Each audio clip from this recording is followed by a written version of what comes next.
Hello, and welcome to Eyes on Success, a weekly program covering a wide variety of topics of interest to people with vision loss. I'm Nancy Goodman Torpey. And I'm Pete Torpey. When I walked in the door, they figured they could hire me cheap, and they were right. I agreed to go to work for a song and a dance, and because I just wanted to get started. My dad had encouraged me. He said, go to work for this small company. They're doing computers. You never know what will happen. And that's how today's guest started out in a long and industrious career that benefited many of the listeners to this program.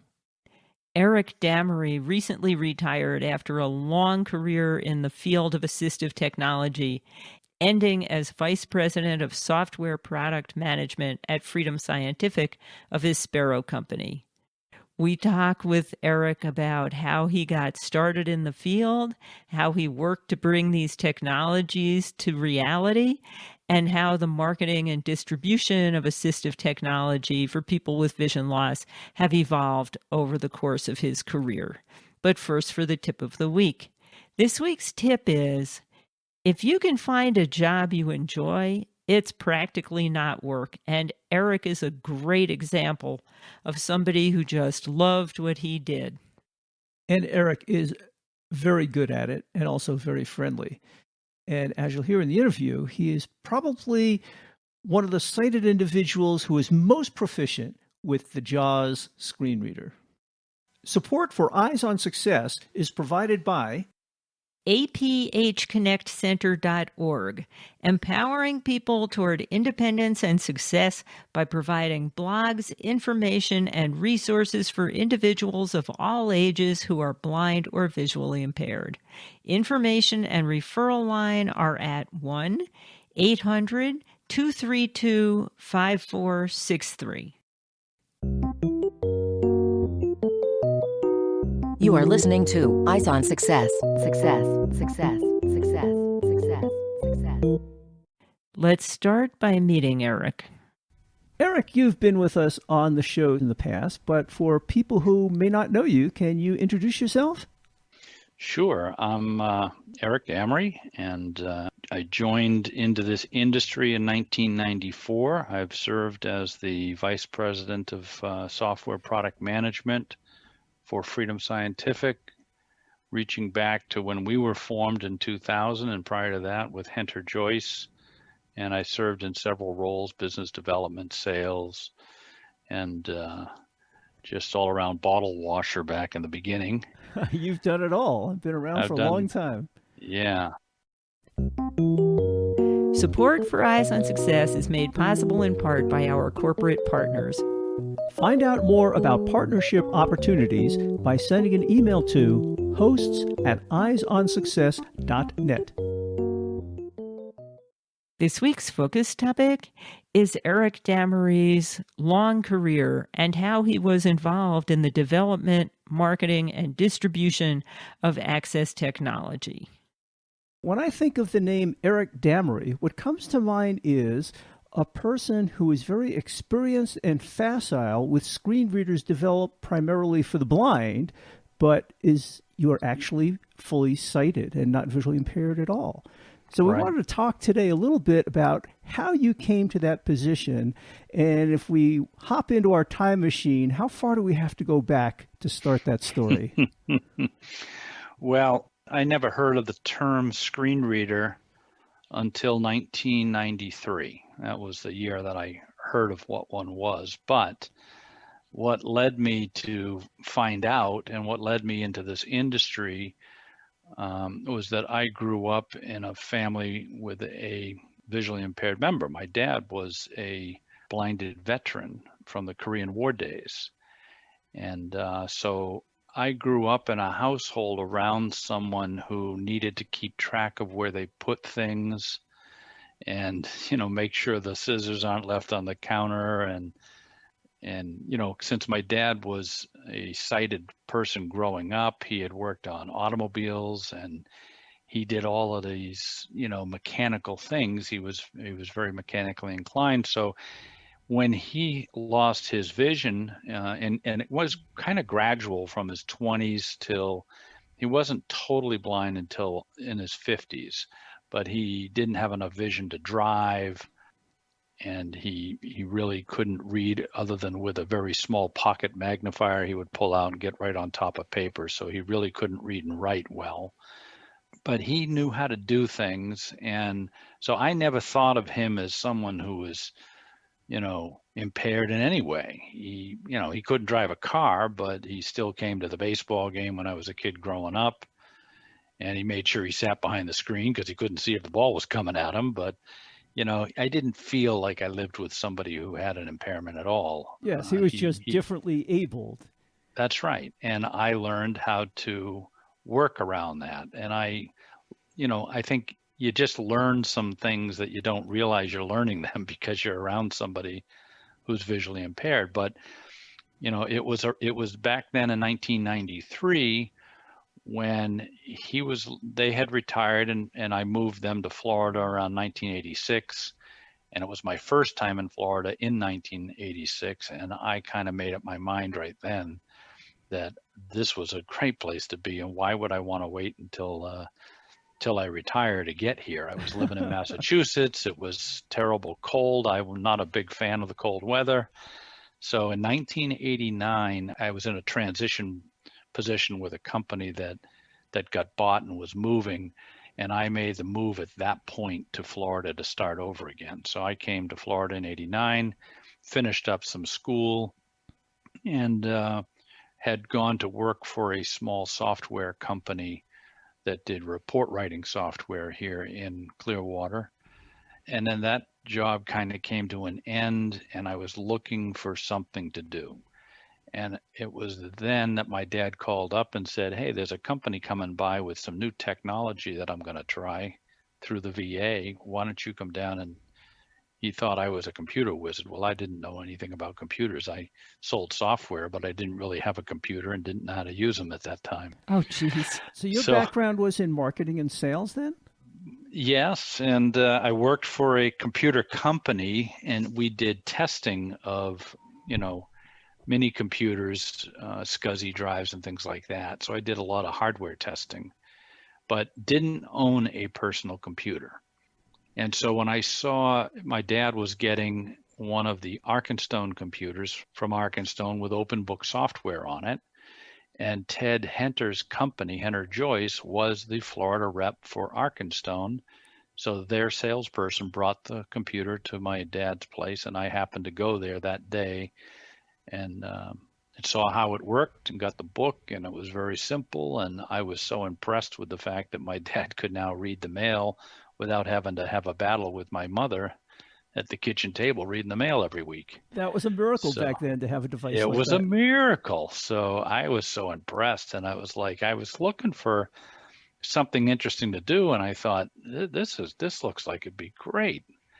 And I got on the phone with Arkenstone because I figured I'm not going to call Ted. I'm going to call this Arkenstone company. I don't want to mess around here in St. Pete.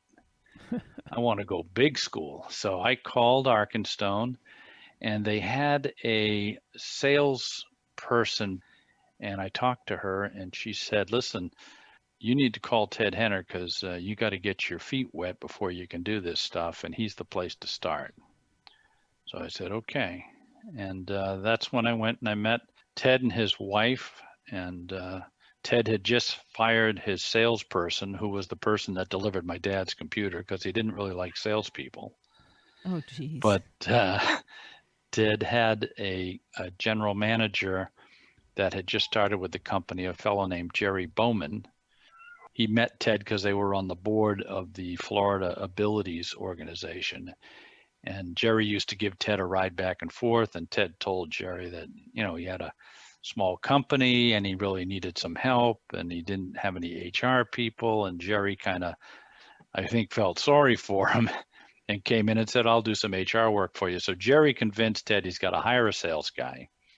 And when I walked in the door, they figured they could hire me cheap, and they were right. I agreed to go to work for a song and a dance. And because I just wanted to get started. My dad had encouraged me. He said, "Go to work for this small company. They're doing computers. You never know what'll happen." So this was the beginning of Hunter Joyce. Ted was still a salesman for Arkenstone, but was just starting his new Well, company? he had Henry Joyce. They had JAWS for DOS. They sold Blazy products. They sold Arkenstone products. They sold Braille printers. He did a little bit of everything. Oh, interesting. So when they hired me, we sold AI Squared's products too. Mm-hmm. And so when he hired me, my job was to be the Florida rep to sell systems. And I would connect with consumers or organizations around the state, and people wanted to see what the Arkenstone product could do. And I'd say, well, listen, if you can put together a group of people, I'll come over and show it to you and them at the same time. And I used to go to different people's houses, and they'd have all their friends from their local NFB chapters or whatever. They'd invite everybody to the house, and I'd come over and I'd pull out the Arkenstone computer and answer questions and show them how it worked, and then start taking orders. Reminds me of the old Tupperware parties. That's exactly what it was. I was doing Arkenstone Tupperware parties, and then I'd come back through the next month and deliver systems to these different people that, process orders either through the VA or the local blind services office or purchased them themselves. And I would go to people's homes and set up these systems and show them how to get started with it. And I really enjoyed that. But it wasn't too long after that Ted pulled me aside and he said, listen, this is great, but he didn't get in this to be a dealer for everybody else. He got in this to make JAWS. And he said, we really want to focus in on the JAWS product. And I said, okay. And I started working with the dealers around the country. And I decided if I was going to really understand and sell JAWS and be able to explain it to people, I better learn how to use it. Well, like you, I am also fully sighted. All I know about how to work JAWS is if you hit insert F4, it stops. But you actually learned how to work with a screen reader as a sighted person. It was hard as a sighted person to be able to figure out a screen reader when you're doing your job. So what I would do is at night, I would take the tower computer. We didn't have laptops then. I had a tower computer. I'd unplug it all, and I'd take the computer and the mouse and the keyboard and the power cord back to my house. Now I had to take the mouse because you couldn't run the computers back then unless you plugged a mouse in, even though you weren't using it. Mm-hmm.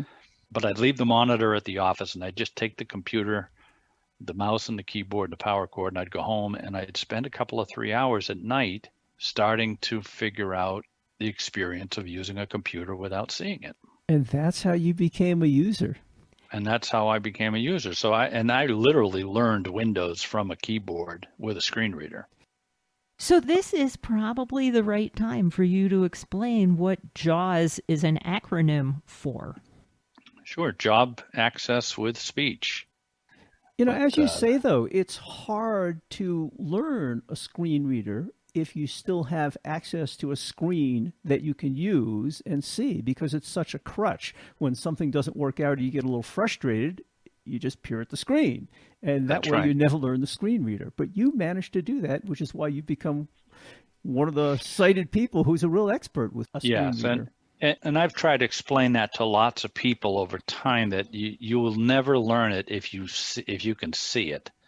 I mean, as a sighted user, you have the benefit of knowing what it all looks like, but you have to kind of, as a visually impaired person, and this, Pete, that you kind of, you learn your way around. So it's like when you get up at night to go to the bathroom and it's dark, as a sighted person, I don't have to turn the lights on. I know how many steps it is to get here. You just kind of learn that. You map your way. Because you have to, yes, of course. Exactly. And so when I can sit down at a computer today with no screen and no screen reader, and I could still do something. I could log in, I could get Outlook running, and I could even send an email message to somebody without ever seeing it or listening to it, because I just know the keystrokes. I know how to get there. I know exactly what that takes. I think that's what made a big difference for me in the early days when Xerox had changed from using DOS to Windows 3.1, and there were a variety of screen readers available, and people said, how's Pete going to use a computer? And I must have tried 3 or 4 of them, and they were just terrible. I just couldn't work with them. I was just about to give up when I tried JAWS, and it worked. And I was able to do all of what I needed to do in Windows. And I figured out the reason why was it was a blind person who developed it. They had to make it work. That's exactly right. And that is very, very significant in the success of the technology. I kind of filled the role of product manager back then, but even today, I mean, I don't kid myself. I am not the brains behind figuring out what we should do. I try and pull that information out of users, and we have so many good users. I mean, so it was customers out there, and there's a lot of them, thousands of people that I've had an opportunity and the pleasure to meet and work with over the years. So you started out going to people's houses, basically selling equipment, but these days there are many different options for people to see different types of equipment. How do you feel that the trade show situation has evolved over the years?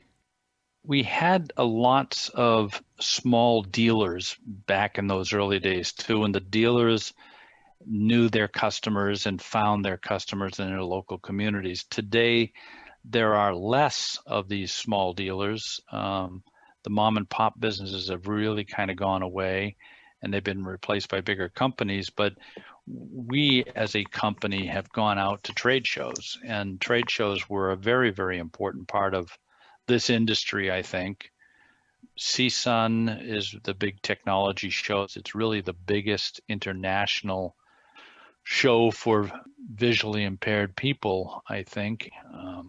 Closing the Gap was the other big show back in the 90s for us, but that one really went the way of education and less about blindness and more about other disabilities.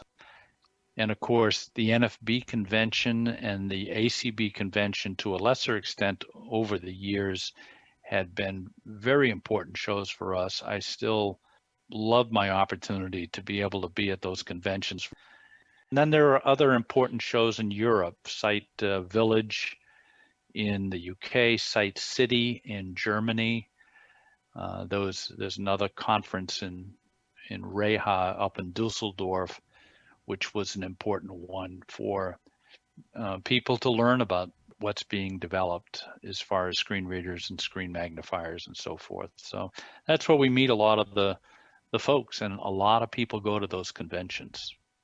So we were talking to somebody else a few weeks ago, and he was commenting that back in the day, they'd have to haul all this really heavy equipment. And, you think about the old CCTV systems that weighed as much as a refrigerator and were almost as big.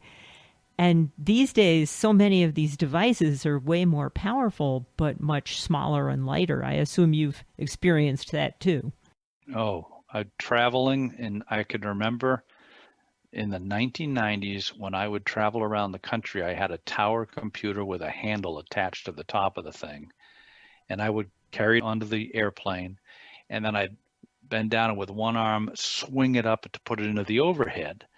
And when I would go from city to city, we do it with our suitcases. Well, I would be on and off planes all the time, and I would be lifting that thing up. And I can remember 1996, we were moving from a condo into our first house in Safety Harbor, Florida. And right before the day of that move, my muscles in my back went out, and it was just because I had just come back from a trip of doing that lift with that computer up and down, and I had pulled muscles in my back, and I couldn't walk. So we moved, and I had to sit and watch people move our stuff into the house. And it was carrying that heavy equipment around. Oh, how frustrating. Oh, it was. You talked about how these conferences and conventions have proliferated over the years and gotten really big and a great way of connecting with people. But there's also been a lot of other changes in the assistive technology field over the years. As I mentioned earlier, when I first started using JAWS, there were a number of options. Not all of them were very good, but there's been a lot of consolidation over the years, as well as another raft of products like narrator and voiceover that are now built into operating systems. And I'm wondering, what your feelings are about some of those changes. Yeah, well, when there were a lot of choices, unfortunately, it just segmented the market. And so it made it difficult for any of those companies, I think, to really do a good job. So we needed some consolidation in order to get a big enough market for a company like Henry Joyce at the time to grow. And I can remember as like the first Windows screen reader, I think really that people tried to use was the one that David Kostician had done from Canada, Window Bridge. Oh, I tried that one. Yes, that was close Yeah. to working. Yes, that was, I think, one of the pioneers. That was really the first one that kind of should have given people hope. And Glenn Gordon actually used Window Bridge himself as he was trying to learn how to use Windows to know how things were supposed to work as he was working on the development of JAWS. So it was Window Bridge was the one he was using in the beginning. Mm-hmm. And then there were a few others. Outspoken had a different approach to doing things, and I tried that also. Screen Power, which was Telesensory's take on the Virgo screen reader from Baum.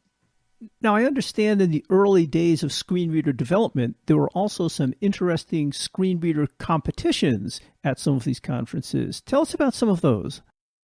In those early days, at the conferences, they had a thing called Dueling Windows. It was started by Mark Nelson and Greg Meisner, and they put on this Dueling Windows at the conferences, and they would invite the major manufacturers of screen readers to come together, sit in a room in front of a big audience, give them a list of tasks, and each company had to go through and demonstrate how they would accomplish that same task That must to have see been how fun. things would work. That was very stressful. And, it was really, really competitive because we knew as manufacturers, we knew who some of those people were sitting in the room, and the success of your company and your employees' ability to make a living was going to be based on how well you could do in those presentations. And we had Ted do some of them. I didn't go up and do it because it was important to have a blind person demonstrating it. Whether or not I could see a screen didn't matter. It was the perception. So Yes. we wanted to make sure a blind person was doing it. And we had Ted do it. He got mad at one point, I remember, and we had to pull him out of there, and we put Glenn up, and Glenn did a great job. But we actually did really well with JAWS. Those Dueling Windows events turned out to be the turning point, I think, because I know that the board in Texas that makes decisions on what products are going to be used, they were sitting in on those presentations, and they settled on JAWS for Windows early on. And so how Texas goes, a lot of the country went back then. Yes. So we were successfully sold into Texas because of that Dueling Windows event, and lots of other states followed suit because of that. And I guess that's a big part of your market is selling through state and government agencies. It is. It definitely is. I mean, for years, individuals did not spend much of their own money. It was all done through government agencies or state agencies. Today, with our home use program in the United States, it's amazing. There's so many thousands of people who are paying for the ability to use this software at home. And it's a great encouragement to me that people are willing to, it doesn't cost much. It's less than $100 a year, but they're willing to put that money out of their pocket, even while there's free options out there that they could be using. They trust our company. They like our support, and we're trying to put new features in all the time to make it beneficial for them. And they've embraced the software, and they continue to purchase it. And we really relish that. I think it's a nice concept that you have instituted the past year or so, that people can now get some of these products on a subscription basis because, let's face it, some of these access technologies are rather expensive and people can't all of a sudden plunk down that amount of money. But to pay $100 a year for complete access to your computer, email, internet, and all that is very important. And the tech support. Tech support's important. The tech support at Freedom Scientific is unbelievable. And some of the folks that are doing that work there have been with us for 10, 15, 20 years. And we process hundreds and hundreds of calls every day from people calling in. A lot of times it's just there's a new version out, they're going to install it, but they would rather have someone holding their hand while they're doing it. Yes. And they call support, and the support people answer those calls and help them out. And they do an awful lot of good for a lot of folks. Yeah, and those are some of the differences between free software and programs like JAWS that people don't readily see. They initially look at the cost and say, oh, that's the big difference. But, just in terms of the script support for various applications that JAWS does. Right. The customization and then the added benefit of making sure that you have access to eloquence, you have access to vocalizer expressive at no extra fee, you have the OCR built into it, and then the artificial intelligence stuff now with Picture Smart and Voice Assist. Those are all services that are paid for services that we have to fund. Every time you make a voice command or every time you send a picture to the cloud to get it processed, there are fees associated with that stuff, and that's all built into the cost of the screen reader. So I'm always impressed with the number and types of new features you manage to introduce each year. I look at JAWS every year and I say, wow, it's pretty good now. What could they possibly add to make it better? And somehow you keep finding new ways of improving it. Well, if you could be a fly on the wall when we're talking about what we want to do, the list is unbelievable. We've got, 30, 40 items, and we know we can't do but 8 or 10 of these things next year. We've got so many things that we're not going to get to. It's frustrating. Oh, I'll bet. Yeah, you can come up with tons of ideas, but it takes a lot of development effort to put them into practice robustly. It really does. And you got to put it in and make sure that robustly is really important, that it isn't going to break down and that it's going to continue to work in the future and that it makes sense. Yes. You are listening to Eyes on Success. Success, success, success, success, success. And on behalf of ourselves and all of our listeners, we want to thank Eric for his many contributions to the field of assistive technology and his work in particular with the JAWS screen reader. Thanks a lot, Eric, and good luck in retirement. That's it for show number 2233. Next week on Eyes on Success, we'll be talking about the Clusive e-learning platform. Clusive is the world's first e-learning platform built for and by blind people. We'll speak with Luke Simoner, CEO and co-founder of Clusive, about the motivation for starting Clusive, how it works, and how they are partnering with regional vocational services around the country to train blind people for future employment and help connect them with potential employers.